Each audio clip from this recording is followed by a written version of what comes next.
Hi everyone, welcome to the Viva Violins workshop. I've been meaning to make this video for you for a little while now because it's something that I see a lot in the workshop and it's something that's very preventable. It's about bridges.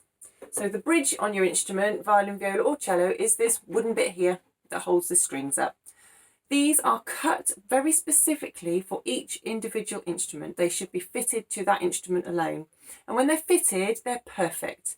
The bridge feet here sit absolutely perfectly on the front. There won't be any gaps at all if it's been done properly. And that's what helps the sound travel through the front of the instrument, down through the sound post, and then through the back and up through the F holes out again. That's how they work. So if it isn't fitted properly, you'll get little gaps and it'll really decrease the tone of your instrument and the power. Now, what can happen over time? And I think the best way for me to do this is to put a violin against a clear background so you can see. So bear with me a second. What can happen over time is that the bridge can pull forward. Can you see there? This bridge is not straight, it's moving forward, so towards the fingerboard. If I put a little set square on it, you can see that it's not completely 90 degrees to the front. Now, the back of the bridge here is always flat. This will need to be roughly, it's not an exact science, but roughly 90 degrees to the front. So if I put my little set square on it here, you can see that it's very far off that. It's pulling forwards up towards the neck and the pegs. Now, the way to sort this out, you can do this very carefully yourself. I'll show you how to do that in a minute, but you'll just have to pull the bridge backwards. What will happen when that occurs is that you may well find, if it's been sitting in this bad position for a long time, that you have gaps in the front of your feet.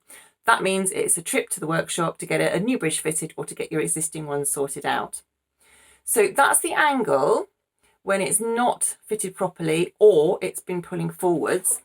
Here's one that I've just finished, and you'll see if I show you the correct angle. Can you see how the back of that bridge looks like it's at 90 degrees to that front?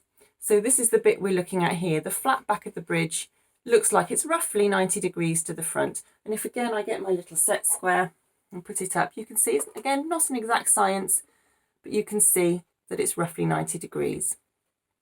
Okay, so what do we do if the bridge has pulled forwards? All we have to do is very carefully take your instrument, put it on your knee or somewhere where it's going to be safe. I don't know if I can get it in shot very well, but there we are. Now, carefully, with 2 fingers either side, you can gently ease the bridge back. So you're just gently easing it back until you achieve that 90-degree angle. Now, if when you do that, you find there's a gap under these feet, and I might be able to show you there. Let's see if I can make it slightly straighter. I don't know if you can see, but there's a gap under those feet. Now, it's straight now at the back, but it doesn't fit at all. That's what can happen if you leave your bridge constantly pulled forward. It does this when you tune on the pegs, because obviously there's a lot of pressure coming from these pegs. So if you're constantly tuning on your pegs, the bridge is naturally going to want to go that way too. It's slightly less common when you tune on the fine tuners down the bottom, because you're getting the pull away from it. So the bridge is more likely to stand straight. But if you tune on your pegs mostly, you will eventually find that that bridge tips forward like I've just shown you. If you're not confident about putting it back into position, take it straight to your nearest luthier. They will know exactly what to do for you. But bear in mind, it's worth you checking. Even if you only check every month, every 6 months, it's worth checking this and checking that your bridge feet fit properly. It's the same for viola. It is the same for cello, although you won't have an exact 90-degree angle for cello bridges. I prefer to fit mine so they're slightly leaning forward anyway. I just feel that they're stronger with a different centre of gravity through them. But just check your bridge feet. If your bridge feet fit the front properly, you'll get the proper sound production that you need. If they don't, it's time to gently move that bridge back, or go and see your luthier and get it sorted out. It's just really important that you know how to look after your instrument, I think.